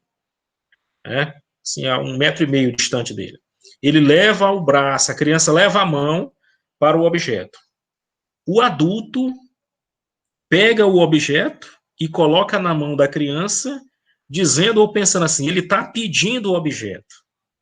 Ou seja, o adulto criou, para usar uma expressão moderna, um link, uma ligação entre a vontade manifesta pela criança de pegar o objeto e a saciedade dessa vontade a partir do momento que eu pego o objeto e coloco na mão dela. Então, cria-se, ela vai usar essa ação de pegar, de esticar o braço, como um símbolo com que ela vai se comunicar. Se eu fizer isso, ao levar a mão, me entregaram um objeto naquele momento, vão me entregar novamente. Claro que ela não vai pensar tudo isso. É claro que ela não está pensando dessa maneira, até porque ela não é capaz de fazer essas conjecturas ainda, ela só vai ser capaz de fazer isso no último estágio. Mas o organismo percebeu, o organismo ativo da criança percebeu que o movimento teve a recompensa. Então ela vai levar a mão, e depois ela vai levar a mão e chorar, de repente ela levou a mão, não foi suficiente, ela leva a mão e chora, e aí ela tem um outro link, portanto, uma outra forma de comunicação. E assim a criança vai mergulhando no mundo dos símbolos, do simbolismo. É o momento dos nãos também, a criança vai engateando, vai começando a andar pela casa toda, e aí tem aquelas tomadas, a criança vai com o dedo na tomada e você, não, e a criança para. Esse não tem um poder imenso também, é um símbolo poderoso de proibições. E é aí que tem que ser trabalhado, é nesse momento. Menino danado tem que ser trabalhado nesse momento para evitar que se torne algo insuportável. Eu insisto nessa tecla. Então, o não também surge como um símbolo poderoso. As proibições, as regras sociais, ele vai começar a entender que ele não pode fazer tudo, que existem limites, que algumas coisas são... Então, tudo isso vai ser apresentado para a criança. Para ela é uma novidade. Até então, ela atuou com aquilo que estava à sua disposição no mundo concreto, com o qual ela não precisava entrar em contato com essas proibições, com esse simbolismo. O mundo para ela funcionou perfeitamente até então assim. Mas o simbolismo, quando ela entra no mundo do símbolo, ela começa a jogar um jogo mais requintado, que exige habilidades mais especiais, habilidades mais aprofundadas, mais requintadas. E é justamente por isso que os esquemas mentais vão se aperfeiçoando, vão ficando mais complexos, vão ficando mais abrangentes e vão dando a ela a possibilidade de interagir. É um momento de se prestar atenção se isso está acontecendo no plano do desenvolvimento da criança. Professor com o olho atento, professor olhando, observando para ver se realmente a criança está se comportando como a idade dela pede.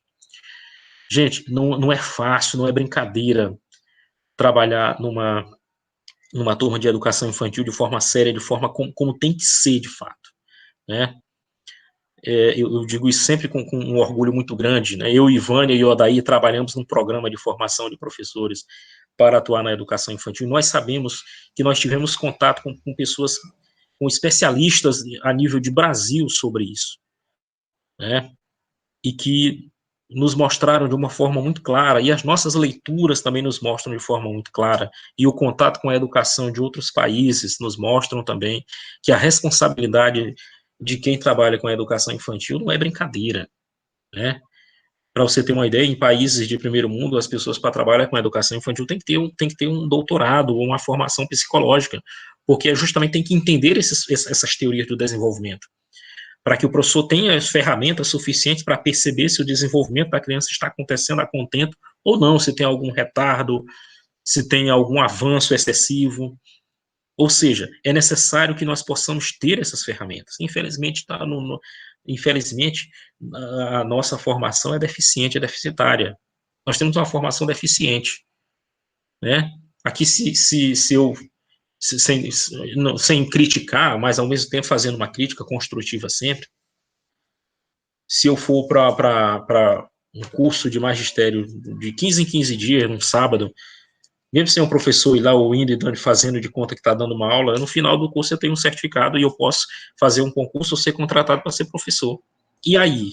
Eu aprendi o quê? Eu sei o quê de desenvolvimento? Será que eu sei identificar quando uma criança está com dificuldades de se inserir num contexto social, num contexto de interação social, se a criança tem uma deficiência de aprendizagem, será que eu tenho condições de dizer isso? Ou simplesmente eu vou dizer que a criança não aprende porque é burro, porque não quer, porque é preguiçosa, porque o pai não ensina, porque a família não se importa, né? Será que eu tenho conhecimento, formação suficiente para identificar possíveis problemas que estão interferindo na aprendizagem dessas crianças? Então, nós temos que fazer essas reflexões, certo? É por isso que é importante conhecer isso aqui, certo? E o concurso, quando cobra isso aqui, às vezes cobra de forma até um tanto quanto superficial, né? A cobrança deveria ser mais enfática, mais complexa, porque isso forçaria, né, até a questão de uma formação mais complexa também. Nós temos que refletir nesse sentido, ok? Bom, uma coisa importante, ele entra num outro estágio, ele começa a operar não apenas na realidade concreta que ele tem na sua visão, mas ele não abandona as atividades do período sensório-motor. Não, vai continuar exercendo, porém, elas vão ficar mais aperfeiçoadas, mais refinadas, né, mais sofisticadas, como ele coloca aqui. Ele vai fazer melhor uso, ele vai poder explorar essas ações agora em diversas matizes, em diversos pontos de vista e perspectivas que ele não fazia antes. Por quê? Porque houve uma evolução, houve um aprimoramento dos esquemas mentais e agora ele é um ser mais evoluído. Ok? Vamos lá. A criança nesse estágio, ainda lá no pré-operatório, 2 a 7 anos, ela é egocêntrica, centrada em si mesma e não consegue se colocar abstratamente no lugar do outro, né? A fase da criança egocêntrica, do egocentrismo, né? A psicanálise de Freud vai falar muito dessa fase aqui, disso aqui também. Claro, dando uma compreensão mais por um outro ponto de vista, um outro viés. É diferente da abordagem piagetiana, mas também vai bater nessa questão do egocentrismo. Ela não consegue se colocar no lugar do outro, né? Ela não entende que quando ela vai para a escola, nesse período ela já está na escola, né, na educação infantil, inicia na educação infantil, ela não consegue aceitar que lá são 15 ou 20 seres iguais a ela, e que ela não pode ter a atenção da professora só para ela. Em casa ela tem a atenção da mãe para ela. Ela vem num ambiente onde provavelmente ela é um reizinho ou uma rainhazinha, onde tudo gira em torno dela. Isso leva ela a desenvolver Se naturalmente já tem esse desenvolvimento, dentro de contextos onde isso é elevado à milésima potência, nós temos aquelas rainhas, aqueles reizinhos que ninguém suporta, né? Gente. A gente suporta, a gente tem raiva, a gente às vezes acha ruim, mas a gente suporta, a gente gosta, né? Então tem aqueles 20 seres egocêntricos dentro de uma sala de aula, e o professor que se vire para dar atenção para todo mundo. Aí o menino chora, o menino fica com raiva, me chama o professor não vai. O professor não tem como dar atenção para todo mundo, e fica aquela... Por quê? Porque ela não consegue se colocar no lugar do outro, as necessidades do outro, que o outro também precisa da atenção da professora. Não, sou eu. Eu é que interessa e os outros não interessam, né? Pensar que tem gente que até hoje, né, tem 20, 30, 40, 50 anos, que ainda continua sendo assim, né? Não aceita a ideia do acaso e tudo tem que ter uma explicação. Isso aqui é a fase, né? É a fase dos porquês, né? Por quê? Por que isso? Por que aquilo? Por que isso? Não se contenta com uma resposta casual. Quantas e quantas perguntas embaraçosas as crianças já nos fizeram em casa, na escola, né? E aquilo que a mente ativa, a mente produzindo, querendo de todas as maneiras incorporar as informações novas dentro dos esquemas que possui. Eu quero que aquela informação faça sentido para mim, né? Certo? Então é o momento das perguntas embaraçosas. É o momento das perguntas que evidenciam os tabus presentes dentro da nossa sociedade, que é um outro grande problema, né? Uma criança faz uma pergunta relacionada com a questão da sexualidade, por exemplo, aí surge o tabu. Eu devo ou não falar de questões sexuais com as crianças? Tem uma idade para falar disso? Não, vou deixar para falar quando ele ou ela tiver com 15, 16 anos, né? Aí talvez você vai ter que falar com ele ou ela com uma criança no braço, né? Porque você não falou antes, aí você perdeu a oportunidade de explicar a coisa correta, aí você vai falar para ela e para a criança dela, né? Então surgem esses momentos embaraçosos onde a mente está louca, querendo de todas as formas incorporar essas informações mais sofisticadas que surgiram agora, né? Mais sofisticadas que surgiram agora. Ela já pode agir por simulação, como se, né, a imitação, né, nas brincadeiras, no faz de conta, que a escola deve aproveitar bastante dessa fase para utilizar o faz de conta de forma pedagógica, para ensinar as crianças por meio disso, né, dessa característica que ela já é capaz de desenvolver dentro dessa idade que se encontra, e deixa-se levar ela possui percepção global sem discriminar detalhes, né, ela não é detalhista, não é observadora no intuito de perceber as engrenagens que levam a máquina a funcionar, ela vê a máquina funcionando e para ela é o suficiente, e deixa se levar pelas aparências sem relacionar fatos, né? Vamos lá, pode avançar. Operatório concreto, que é o terceiro, né, o nosso terceiro estágio aí, também chamado de operacional concreto, ou das operações concretas, que vai dos 7 aos 11 anos de idade. Certo? 7 aos 11, tem algumas classificações que coloca de 7 aos 12, enfim, de 7 aos 11 anos. Vejam só, nós estamos lidando agora com um ser, com um indivíduo, bem mais evoluído no que diz respeito à questão da maturação, né? Das estruturas mentais, das estruturas cognitivas, das estruturas orgânicas, das estruturas físicas. É um outro corpo, é uma outra mente, e, portanto, os esquemas mentais, a capacidade de interação e de absorção de informações é bem maior, certo? Nesse estágio, a criança desenvolve noções de tempo, espaço, velocidade, ordem, casualidade, sendo, então, capaz de relacionar diferentes aspectos e abstrair dados da realidade, apesar de não se limitar mais a uma representação imediata. Depende do mundo concreto para abstrair. Um importante conceito desta fase é o desenvolvimento da reversibilidade, ou seja, a capacidade de representação de uma ação no sentido inverso. de uma anterior, anulando a transformação observada. Exemplos: despeja-se a água de 2 copos em outros, de formatos diferentes, para que a criança diga se as quantidades continuam iguais. A resposta é afirmativa, uma vez que a criança já diferencia aspectos e é capaz de refazer a ação.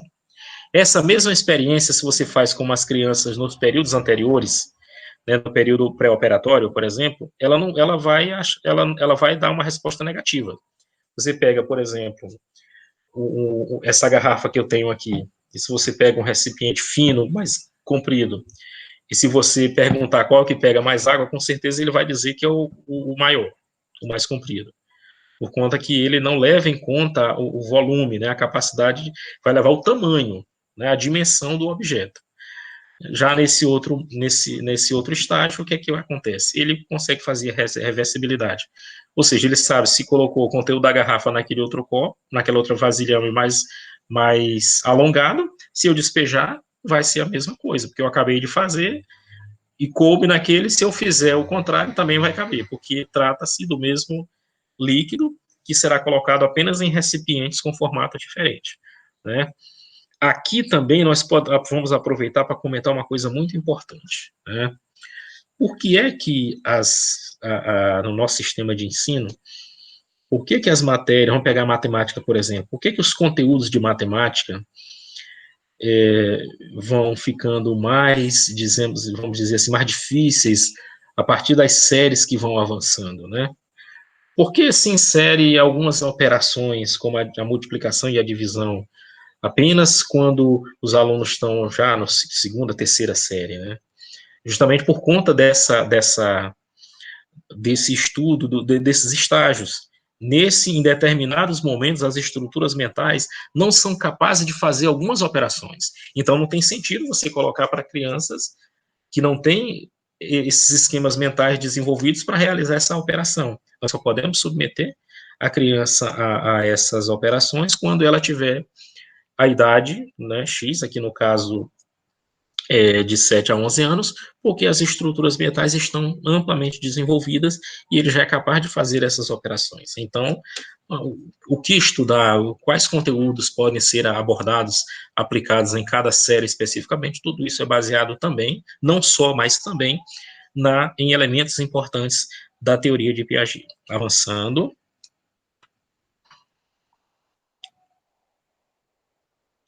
Temos aí as crianças, né, uma professora mostrando a questão do tempo, né, e na primeira fotografia, os outros aí com parece que ser um ábaco, né, entendendo a questão dos cálculos também, né, porque eles encontram-se nesse período, nessa idade que já é possível inserir essas operações.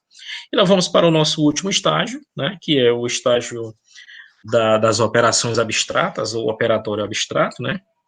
É nesse estágio que as estruturas cognitivas da criança alcançam seu nível mais elevado de desenvolvimento. A representação agora permite à criança uma abstração total, não se limitando mais à representação imediata e nem às relações previamente existentes. Agora a criança é capaz de pensar logicamente, formular hipóteses e buscar soluções sem depender mais só da observação da realidade. Em outras palavras, as estruturas cognitivas da criança alcançam seu nível mais elevado de desenvolvimento e tornam-se aptas a aplicar o raciocínio lógico a todas as classes de problemas. Exemplo: se lhe pedem para analisar um provérbio como de grão em grão a galinha enche o papo, a criança trabalha com a lógica da ideia, metáfora, e não com a imagem de uma galinha comendo grãos. Vejam só, ele já é capaz de fazer abstrações, o nível cognitivo, as estruturas cognitivas, como ele coloca aqui, os esquemas estão basicamente já quase que definidos, embora eles se aperfeiçoem, se desenvolvam ao longo da vida, né? As estruturas cognitivas estão funcionando a pleno vapor, ela alcança o seu nível de maturidade mais elevado no que diz respeito à questão da capacidade cerebral, capacidade cognitiva. Isso dá a ele a possibilidade de usar ações e desenvolver ações que ele não conseguia desenvolver nos estágios anteriores. A maturação dá a ele essa possibilidade. né? Ele consegue fazer, portanto, a questão da abstração total, ele é submetido a conteúdos na matemática, nas diversas disciplinas, onde é necessário fazer uma abstração, ter mais poder de síntese, interpretações, a questão metafórica, como foi colocado aqui, né? Ele, portanto, tem uma gama de possibilidades a partir desse amadurecimento dessas estruturas. E aí entra também, mais uma vez, a responsabilidade do professor. Piaget fala o quê? O que faz com que a criança se desenvolva? O que faz com que a criança possa realmente aprender, desenvolver-se? São os desafios, são as metas a serem transpostas, é uma educação baseada em desafios, em problemas que vão forçar a criança, vão forçar o indivíduo a buscar a solução desses problemas, né? Ao fazer isso, eles vão fazendo com que as estruturas mentais se ampliem, que os esquemas mentais fiquem mais refinados.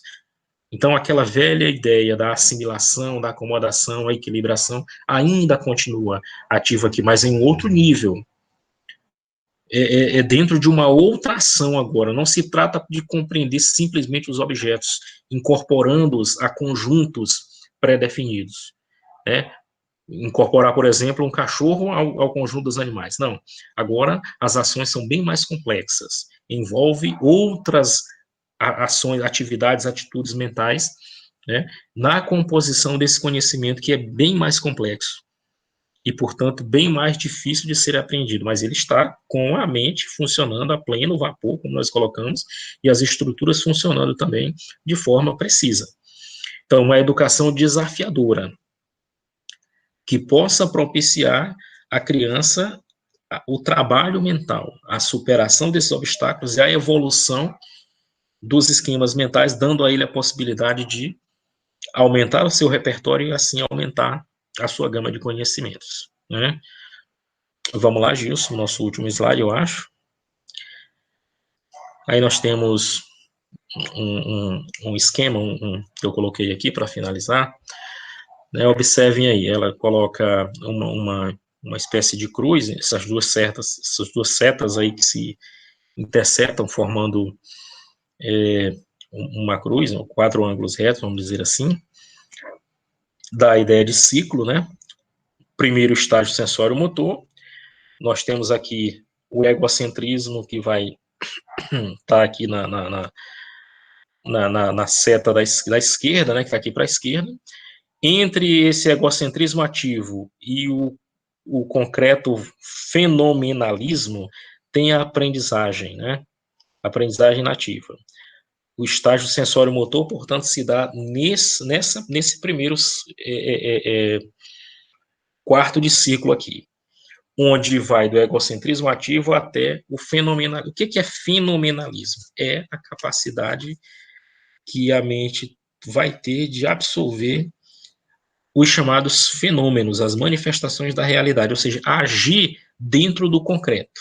Eu só posso agir a partir daquilo que se manifesta para a minha mente, daquilo que eu tenho o contato imediato, aquilo que nós falamos anteriormente, né? Depois nós temos uma aprendizagem icônica, passando para o estágio pré-operatório, né? Que é, o que é a aprendizagem icônica? É a questão dos símbolos, né? Os ícones, os símbolos, ele consegue representar, fazer representações mesmo a partir da realidade concreta, ele começa a usar o simbolismo, é aquilo que nós colocamos anteriormente, a fala é um dos símbolos que ele mais utiliza, né? Ele entra em contato com o mundo simbólico, por isso que tem a aprendizagem icônica.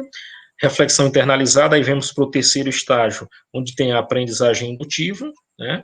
Os esquemas mentais ficam mais complexos, a capacidade aumenta, ele é capaz de fazer inferências, mas ainda partindo de uma realidade concreta. E nós temos depois, passa para o abstracionismo, para o esquema abstrato, né? Onde nós temos a aprendizagem hipotética dedutiva, onde ele é capaz de fazer metáforas, levantar hipóteses, entender complicadas operações matemáticas, né? Porque as estruturas estão em pleno funcionamento e ele agora é capaz de compreender o mundo como ele realmente se apresenta, né? Ele está apto para entender o mundo no qual ele está inserido. E esse último estágio, Ficou faltando só a gente falar dele, que faz de 11 anos ou mais para frente, né? O que nos interessa na educação vai até os 14, 15, 17 anos, 16, 17 anos, mas continua para o resto da vida, né?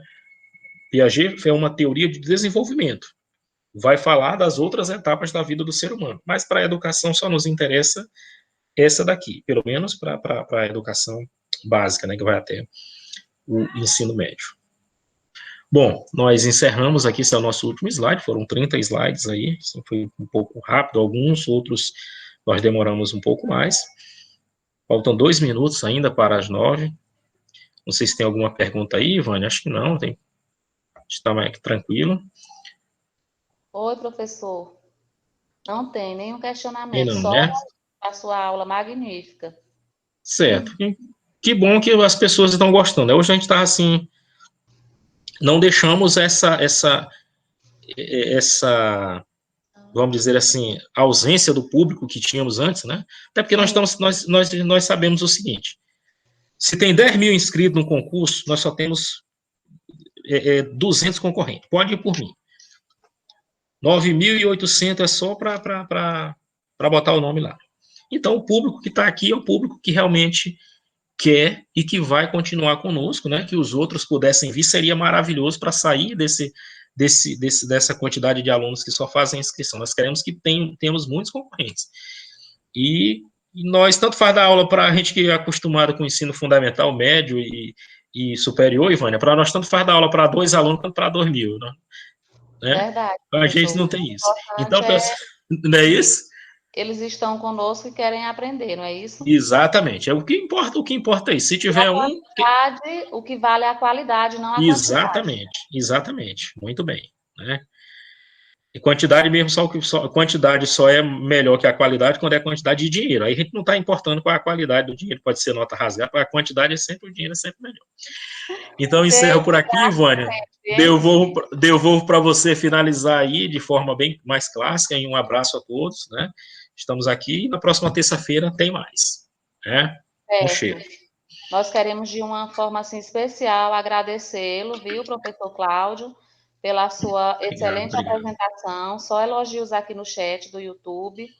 E agradecer a todo o público presente, não esquecendo de pedir a todos que curtam a nossa página no YouTube, deixem lá o joinha e sinalizem lá o sino para receber as notificações, certo? Exatamente. Amanhã nós estaremos novamente aqui a partir das 19h10 com o professor Tiago Silva, com a aula de língua portuguesa, certo? Muito Amanhã bem. nós teremos um novo professor. Estamos Olha convidando aí. todos e todas para estarem conosco. Não vamos perder o foco, pessoal, porque o importante é continuar estudando, aprendendo sempre, certo? Então, nos despedimos de todos, desejando a todos uma noite de paz, que Deus continue abençoando cada um e cada uma, e que possamos sair vitoriosos desse nosso objetivo, que é passar no concurso de Barra do Corda, certo? Um abraço a todos, professor Cláudio, um abraço, viu? Fiquem com Abraço, Deus Ivânia. e até a Tudo de bom. próxima, tá? Tchau, tchau.